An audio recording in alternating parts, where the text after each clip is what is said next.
नाव तुमचं? नमस्ते, मी स्वप्नील हरिचंद्र घोडेकर.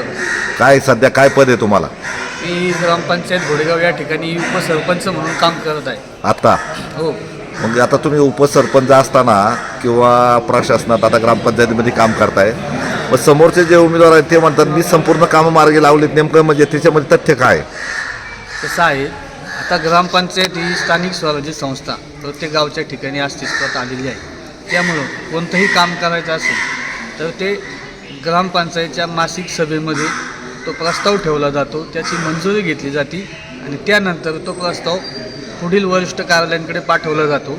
त्याचा सगळा फॉलोअप ग्रामपंचायत असेल, सरपंच, उपसरपंच, सदस्य, ग्रामविकास अधिकारी यांच्याकडनं घेतला जातो आणि त्यानंतरच ती कामं होतात. त्यामध्ये नामदार वळसे पाटील साहेब हे गेले अनेक वर्ष तालुक्याचे प्रतिनिधी म्हणून काम करत आहेत आणि तसेच कैलास बोकाळे हेही जिल्हा परिषदला होते, पंचायत समितीला होते आणि ग्रामपंचायतला राष्ट्रवादी काँग्रेस पक्षाची सत्ता असल्या कारणाने ही सगळी कामं नामदार साहेबांच्या माध्यमातूनच झालेली आहे, हे या ठिकाणी आम्ही ठामपणे सांगू शकतो. हा, मग ते म्हणतात त्यांनी पुस्तिका काढली किंवा बाकीचे समोरचे उमेदवार आहेत त्यांनी धडधडीत छापलं हे सगळं, मग एवढं असूनही बी नेमकं त्यांनीच कामं केली असं त्यांचं मत आहे. मग एक तुम्ही उपसरपंच म्हणून तुम्हाला काय वाटतंय?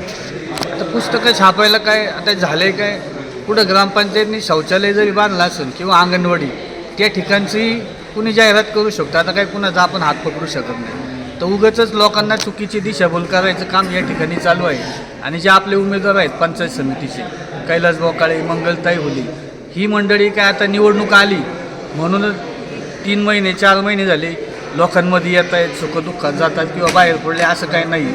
कैलास बोकाळेंच्या बाबतीत सांगायचं म्हटलं तर गेली 35 ते 40 वर्ष ही व्यक्ती सर्वसामान्य कुटुंबाच्या सुखदुःखात सहभागी होत असतात.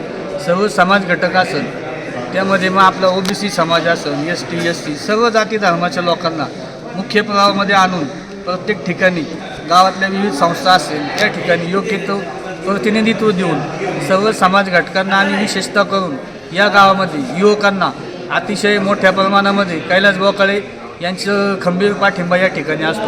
कारण आत्ता जर आपण ग्रामपंचायतची कार्यकारिणी पाहिली आत्ताची आणि इथून मागची, तर अख्ख्या तालुक्यात नसेल एवढी चांगल्या प्रमाणात ग्रामपंचायतला युवकांची एक बॉडी त्या ठिकाणी आपल्याला पाहायला मिळेल. म्हणजे यातूनच हे स्पष्ट होते की आपले वळसे पाटील साहेब असतील, कैलास बोकाळे असतील, ही मंडळी कायम युवकांच्या तसेच सर्व समाज बांधव सर्व जाती घटकांना एक चांगल्या प्रकारचा न्याय देऊन त्यांना त्या ठिकाणी सगळ्यांना चांगल्या प्रकारे संधी देत आहेत आणि उगाचच मग काहीतरी चुकीचा प्रचार केला जातो. इथं मशालीचे जे उमेदवार होते किंवा आहे, तर त्यांनी काय माघार घेऊन ते काहीतरी पाठिंबा दिला, नेमकं काय झालंय असं काय चर्चा आहे, नेमकं वास्तव काय? नक्कीच मशाल शिवसेना उद्धव बाळासाहेब ठाकरे गटाचे शहर अध्यक्ष सन्माननीय नंदकुमार गोरडे हे या ठिकाणी गेले अनेक वर्ष 31 वर्ष शिवसैनिक म्हणून एक चांगलं काम त्या ठिकाणी ते करीत आहेत. त्यांच्याबद्दल लोकांची एक चांगली भावना आहे आणि तेही त्या ठिकाणी इच्छुक होते, परंतु त्यांना पक्षाचा अधिकृत AB फॉर्म न मिळाल्यामुळं त्यांना काही लोकांनी जाणीवपूर्वक अडचण त्या ठिकाणी निर्माण केली आणि त्यांनी अतिशय एक चांगला निर्णय घेऊन आपल्या पक्षाचे राष्ट्रवादी काँग्रेस पक्षाचे सन्माननीय कैलास बोकाळे यांना पंचायत समितीच्या निवडणुकीसाठी उद्धव बाळासाहेब ठाकरे शिवसेना या पक्षाने जाहीर पाठिंबा दिलेला आहे. त्याबद्दल आम्ही सर्वजण त्यांचे खूप खूप आभार मानतो. कधी दिला पाठिंबा, त्याबाबत काही पत्र किंवा काय दिलंय का त्यांनी? हो, नक्की. आता ज्या दिवशी फॉर्म माघार घेण्याचा दिवस होता त्या दिवशी त्यांनी स्वतः आपल्या न्यूज चॅनलच्या माध्यमातून कैलास बोकाळे यांना जाहीर पाठिंबा दिलेला आहे आणि ते प्रचारातही सहभागी आहे. काल शिवाजीदादा आले होते त्यावेळेसही ते आमच्या सगळ्यांसोबत सहभागी होते. मग त्याचा फायदा होऊ शकतो? हो, नक्कीच.